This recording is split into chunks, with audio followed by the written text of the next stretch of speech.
अगर आप Amazon India और फ्लिपकार्ट इंडिया पर सेल करते हैं या फिर आप अपनी खुद की ई कॉमर्स वेबसाइट बना के सेल करते हैं तो क्या मेजर डिफरेंसेस हैं जो इन दोनों के बीच में आता है, इस वीडियो में हम डिटेल में डिस्कस करने जा रहे हैं। क्योंकि आप लोगों के बहुत सारे कमेंट थे कि फ्लिपकार्ट और अमेजोन की पॉलिसीज अब ऐसे हो चुकी हैं कि वहाँ पे एक नॉर्मल सेलर्स का सेल कर पाना बहुत मुश्किल है, या हम सेल भी कर रहे हैं, ऑर्डर भी आ रहे हैं तो हमारे कुछ बच नहीं रहे हैं। इससे अच्छा है कि उतने पैसे में जितना हम ऐड चला के वहाँ पे ऑर्डर ले आ रहे हैं, उतना ही पैसा अगर हम अपने ई कॉमर्स वेबसाइट पे लगा दें या सोशल मीडिया पे ऐड चला दें अपनी ई कॉमर्स वेबसाइट के लिए, तो हम ज़्यादा पैसे बचा सकते हैं, ज़्यादा ऑर्डर लेके आ सकते हैं। तो इस वीडियो में हम बताने जा रहे हैं आपको कि क्या मेजर डिफरेंसेस हैं जब आप अपनी खुद की ई कॉमर्स वेबसाइट बनाते हैं या आप अमेजोन और फ्लिपकार्ट पे सेल करते हैं, तो आप खुद भी डिफरेंशिएट कर पाएंगे कि आपके लिए बेटर क्या रहने वाला है। बात करते हैं, सबसे पहला डिफरेंस जो है, जो बड़ा डिफरेंस है, वो ये है कि जब आप अपनी खुद की ई कॉमर्स वेबसाइट बना करके सेल करते हैं तो वहाँ पे कस्टमर का पूरा डेटा आपके पास में होता है। उसके नेम से लेके, मोबाइल नंबर से लेके, एड्रेस से लेके सब कुछ आपके पास में होता है। बाद में आप उसी कस्टमर डेटा का यूज करके उसको बल्क मैसेजिंग करा सकते हैं, या उसको कोई सेल इवेंट आप ऑर्गेनाइज कर रहे हैं तो उसके फ़ोन नंबर पे आप इंटीमेट कर सकते हैं, व्हाट्सएप कर सकते हैं, जिससे अगर वो कस्टमर्स आपके प्रोडक्ट को लाइक करते हैं तो वो दोबारा भी आकर के आपकी खुद की ई कॉमर्स वेबसाइट से परचेज कर लेंगे। या इससे आप ये भी दे सकते हैं कि किस टाइप के कस्टमर आपके प्रोडक्ट को ज़्यादा खरीद रहे हैं।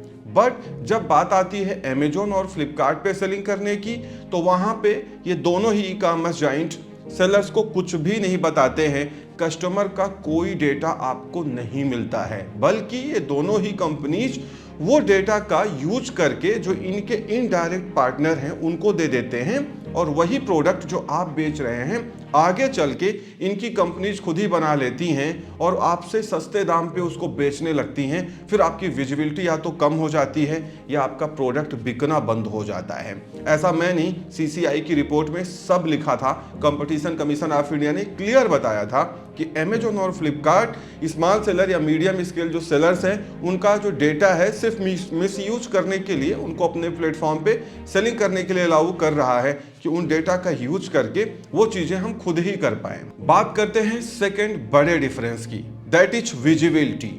जब आप अपनी खुद की ई कॉमर्स वेबसाइट बना के सेल करते हैं तो वहां पे विजिबिलिटी कितनी होनी है ये आपके ऊपर डिपेंड करता है कि आपने कितने कैंपेन चलाए हैं, सोशल मीडिया पे कितना आपने ऐड चलाया हुआ है, या कितना आप खुद अपनी वेबसाइट को प्रमोट कर रहे हैं। विजिबिलिटी आपके एफर्ट पे डिपेंड करती है, या आपने कितना पैसा अपने ऐड में या गूगल ऐड में या सोशल मीडिया ऐड पे चलाया है, लगाया है।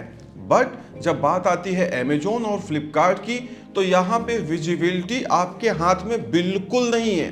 कब आपकी विजिबिलिटी रातों रात खत्म हो जाए, आपके ऑर्डर आना बिल्कुल बंद हो जाए, या आपकी विजिबिलिटी रिड्यूस हो जाए, या आपकी विजिबिलिटी बढ़ जाए, ये सब कुछ इनकी जो इंटरनल टीम है उनके ऊपर डिपेंड करता है कि वो आपको प्रमोट करेंगे या नहीं करेंगे। बट आपके हाथ में कुछ भी नहीं रहता है। मींस आप बस लिस्टिंग करने के बाद ऑर्डर आने का इंतजार करते हैं, कितनी विजिबिलिटी हम बूस्ट कर पाएंगे, ये सब कुछ भी आपके हाथ में नहीं रहता है। और जहां अपनी वेबसाइट है वहां पे आप चाहें तो आप ऐड का बजट बढ़ाते जाएं, हजारों का ट्रैफिक आपकी ई कॉमर्स वेबसाइट पे आता जाएगा। ये सब आपके ऊपर ही डिपेंड करता है कि आप अपनी वेबसाइट को कितना ज्यादा प्रमोट कर रहे हैं। बात करते हैं थर्ड मेजर डिफरेंस की, दैट इज पॉलिसी वायलेशन। अगर आप खुद की ई कॉमर्स वेबसाइट बना के सेल कर रहे हैं तो आपको कोई डरने की जरूरत नहीं है कि कब कौन ट्रेडमार्क इन्फ्रिंजमेंट या कॉपीराइट इन्फ्रिंजमेंट की नोटिस आपको दिए दे रहा है, जिससे आपका अकाउंट भी सस्पेंड हो सकता है। ये कोई प्रॉब्लम आपके खुद की ई कॉमर्स वेबसाइट पे नहीं है। कोई आता भी है ईमेल कि आप गलत यूज कर रहे हैं हमारी इमेज का या हमारे ट्रेडमार्क का, तो आप उससे बात कर सकते हो और मैटर सॉल्व कर सकते हो। लेकिन जब बात आती है अमेजोन या फ्लिपकार्ट की, तो इसमें कब कौन सी लिस्टिंग आपकी बंद हो जाए, किस लिस्टिंग पे आपका ट्रेडमार्क इन्फ्रिंजमेंट या कॉपीराइट का नोटिस आ जाए, कब आपका अकाउंट सस्पेंड हो जाए पॉलिसी वायलेशन में जाकर के, ये कुछ भी नहीं कहा जा सकता। सब कुछ इनडेफिनिट होता है। बट अपनी ई कॉमर्स वेबसाइट पे आप किंग है, आपको कोई बंद नहीं करता, क्योंकि आपकी खुद की अपनी ई कॉमर्स वेबसाइट है। किसी कंपनी को लगता है कि आप उसका मिसयूज कर रहे हैं तो आपसे बात कर लेगा, आपको ईमेल कर लेगा, फोन कर लेगा। तो ये बहुत बड़ा एडवांटेज होता है जब आप अपनी खुद की ई कॉमर्स वेबसाइट बना के सेल करते हैं। बात करते हैं नेक्स्ट पॉइंट की, दैट इज ओन ब्रांडिंग। जब आप अपनी खुद की ई कॉमर्स वेबसाइट बना के सेल करते हैं तो जितना आपकी वेबसाइट प्रमोट होती है गूगल पे या गूगल पे रैंक करने लगती है या आप सोशल मीडिया पे ऐड चलाते हैं, उतनी ज़्यादा आपकी ब्रांडिंग होती है, लोग आपके ब्रांड के बारे में जानते हैं। लेकिन जब बात आती है अमेजोन और फ्लिपकार्ट की, तो वहाँ पे अमेजोन और फ्लिपकार्ट कोई भी ब्रांडिंग आपकी नहीं करता है अनटिल आपकी उनसे कोई डायरेक्ट सेटिंग ना हो।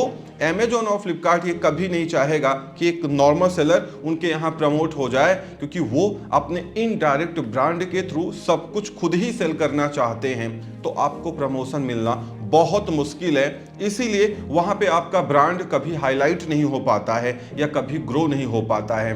बट अगर खुद की कॉमर्स वेबसाइट है तो आप जितना ज़्यादा प्रमोशन चलाएंगे, जितना ज़्यादा अवेयरनेस फैलाएंगे अपने ब्रांड के बारे में, आपकी ब्रांड वैल्यू या ब्रांड अवेयरनेस उतनी ही तेजी से बढ़ेगी। बात करते हैं नेक्स्ट बड़े डिफरेंस की, less sale price more orders. जब आपकी खुद की ई कॉमर्स वेबसाइट है, 1 रुपए भी आपको ना तो किसी को कमीशन देना है, ना फिक्स फी देना है, और ना ही आपको कोई वेट हैंडलिंग चार्ज देना है। सब कुछ आपका अपना रहता है, जिससे आपका जो सेल प्राइस है वो 20, 25, 30% तक कम हो जाता है अमेजोन फ्लिपकार्ट पे अगर आप वही प्रोडक्ट बेचने जाते हैं, क्योंकि वहां पे इतना ज़्यादा कमीशन होता है। तो आप अपने प्रोडक्ट को बहुत कम प्राइस में अपनी वेबसाइट को प्रमोट करके ज़्यादा सेल कर सकते हैं। अमेजोन और फ्लिपकार्ट पे आपको ऑर्डर आएंगे, नहीं आएंगे, आएंगे तो कितना बचेगा, ये सब बहुत इंडेफिनिट होता है और उसमें इतना ज़्यादा सेल प्राइस रखना होता है अगर आपको पैसे बचाने हैं। ऑब्वियसली ऑर्डर भी कम हो जाते हैं, विजिबिलिटी भी कम हो जाती है और पैसे भी कुछ खास नहीं बचते हैं। दूसरा ये भी रहता है कि अगर आप अपनी खुद की वेबसाइट से सेल कर रहे हैं तो कस्टमर आपसे डायरेक्ट बात करता है, निगोशिएशन कर सकता है, B2B ऑर्डर कर सकता है, मतलब बल्क में ऑर्डर करा सकता है या ऑर्डर कर सकता है, या फिर वो गिफ्टिंग के ऑर्डर्स भी आपको दे के सकता है, मतलब गिफ्टिंग के लिए भी आपसे बल्क ऑर्डर कर सकता है। बट अमेजोन फ्लिपकार्ट पे क्या है, मोस्ट ऑफ द केसेस में वहाँ पे आपके ब्रांड को उतना प्रमोशन नहीं मिलता है। इनके जो इनडायरेक्ट ब्रांड हैं वही ये सारी चीज़ डील कर लेते हैं, जिससे आपको बहुत बेनिफिट नहीं मिलता है। लेकिन अपनी खुद की कॉमर्स वेबसाइट पे अगर आपको महीने में 2, 4, 10 B2B ऑर्डर मिल गए या बल्क ऑर्डर मिल गए, तो जितना आप महीने भर वहाँ बेचोगे, प्रॉफिट कमाओगे, उससे ज़्यादा आप 2-4 बल्क ऑर्डर में प्रॉफिट अर्न कर सकते हैं। बात करते हैं नेक्स्ट डिफरेंस की, दैट इज एड एक्सपेंसेस। जब आप अपनी खुद की ई कॉमर्स वेबसाइट पे ऐड चलाते हैं तो उसमें आपको ज़्यादा रिजल्ट मिलता है, क्योंकि आपकी ब्रांड अवेयरनेस स्प्रेड होती है। कस्टमर्स जो आपको जानते तक नहीं वो आपकी खुद की कॉमर्स वेबसाइट पे आते हैं। कई सारे लोग उसमें बल्क ऑर्डर वाले हो सकते हैं, कई सारे लोग सिंगल पीस ऑर्डर करते हैं। लेकिन जब आप मार्केट प्लेसेस पे ऐड चलाते हैं तो आपको उतना रिजल्ट नहीं मिलता है, क्योंकि वहाँ पे ऐड का प्लेसमेंट क्या है या कितने क्लिक्स हो गए। कई बार तो ऐसा लगता है कि इनके ही एम्प्लॉइज क्लिक कर रहे हैं या ऐसे लोग क्लिक करते हैं जो कन्वर्ट भी नहीं होते हैं, या कई बार ऐसा भी होता है कि वहाँ पे ऐड में बहुत ज़्यादा बजट या बहुत ज़्यादा पैसा खर्च हो जाता है, एक कॉस्ट बहुत हाई हो जाती है और उतना रिटर्न नहीं मिल पाता है। बट अपनी खुद की ई कॉमर्स वेबसाइट पे क्या है, यहाँ पे चूंकि ऐड आप ही रन कर रहे हैं, किस टाइप के यूजर देख रहे हैं उस ऐड को, किस स्टेट में वो ऐड रन करना है या पूरे पैन इंडिया ऐड रन करना है, इवन किस डिस्ट्रिक्ट में ऐड रन करना, आजकल तो गूगल ऐड में ये भी ऑप्शन आ गया है। तो आप सब कुछ खुद ही कस्टमाइज कर सकते हैं। बट अमेजोन फ्लिपकार्ट पे डिस्ट्रिक्ट, स्टेट, ये सब कस्टमाइजेशन का कोई ऑप्शन नहीं है और वहाँ बिडिंग बहुत हाई चली जाती है। बट खुद के ऐड में क्या है, सोशल मीडिया पे आप बिडिंग वगैरह अपने आप से डिसाइड करो, ट्रैफिक भर भर के आपको मिलेगा, बस आपको ऐड चलाना आना चाहिए या उसको कस्टमाइज करना आना चाहिए। बात करते हैं लास्ट डिफरेंस की, last but not least, that is effort. जब आप अपनी खुद की वेबसाइट बनाते हैं ऑब्वियसली आपका ज़्यादा एफर्ट लगने वाला है, क्योंकि ब्रांडिंग से लेके प्रमोशन से लेके सब कुछ आपके हाथों में है, क्योंकि आपकी खुद की वेबसाइट है, आप जितना चाहें उसको उतना प्रमोट करें, जितना चाहें उतने ऑर्डर लेके आएं। और बात आती है जब अमेजोन और फ्लिपकार्ट की, तो वहां पे आपको उतना एफर्ट रिक्वायर्ड नहीं होता है। एक बार आपने लिस्टिंग कर दी, उसके बाद बहुत ज़्यादा एफर्ट नहीं लगता है, बट वहाँ पे उतनी ग्रोथ नहीं होती है। आजकल तो ऐसी पॉलिसीज इनकी आ गई, चाहे वो रीजनल डिस्कवरी हो या नो एड नो सेल की हो, कि वहाँ पे तो कुछ बच ही नहीं पा रहा है लोगों का, या ऑर्डर ही नहीं आ रहे हैं। तो होता क्या है कि आप जब अपने पैरों पे खड़े होते हैं तो ज़्यादा मेहनत लगती है, जब दूसरे के पैरों पे खड़े हैं तो मेहनत नहीं लगेगी, बट कब गिर जाएंगे इसका कोई भरोसा नहीं है।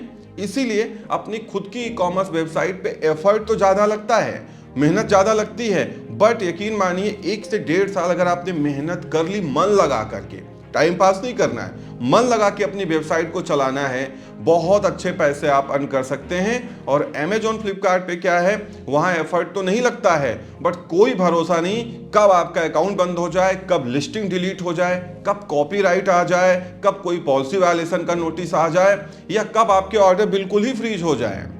आई होप आपको समझ में आ गया होगा। ये मेजर डिफरेंसेस हैं खुद की ई कॉमर्स वेबसाइट पे या अमेजोन फ्लिपकार्ट पे सेल करने पे। तो आप खुद डिसाइड कर सकते हैं, डिफरेंसेस और भी हैं, बट ये मेजर थे जो मैंने आपसे शेयर किए। अब आप खुद डिसाइड कर सकते हैं कि आपको क्या करना चाहिए। बेटर ये रहेगा कि आप अपनी खुद की ई कॉमर्स वेबसाइट भी बना लो, वहां कंसंट्रेट करो, और अमेजोन फ्लिपकार्ट पे लिस्टिंग आप कर दीजिए। लिस्टिंग, ऐसा नहीं कि लिस्टिंग मत करिए, लिस्टिंग कर दीजिए, बहुत ज़्यादा ऐड में पैसे वैसे वहाँ खर्च मत करिए। जो कुछ भी ऑर्डर मिलता जा रहा है उसको प्रोसेस करते जाइए, और वहाँ पे मैन्युफैक्चरर इंफॉर्मेशन में, पैकर इंफॉर्मेशन में अपनी खुद की ई कॉमर्स वेबसाइट, अपना कॉन्टैक्ट नंबर, ईमेल आईडी सब लिख दीजिए। सारे सेलर्स लिख के रखते हैं। कुछ आपको लीड्स या कन्वर्जन अमेजोन और फ्लिपकार्ट से भी मिल जाएगा, और लोग आपकी वेबसाइट से आके परचेज कर लेंगे, क्योंकि स्मार्ट कस्टमर्स को ये मालूम है कि अमेजोन और फ्लिपकार्ट पे चीज़ें महंगी बेची जाती है, क्योंकि उनका कमीशन बहुत ज़्यादा है। तो आई होप आपको समझ में आ गया होगा। इस वीडियो में इतना ही, उम्मीद करता हूँ वीडियो पसंद आई होगी। Thank you so much for watching.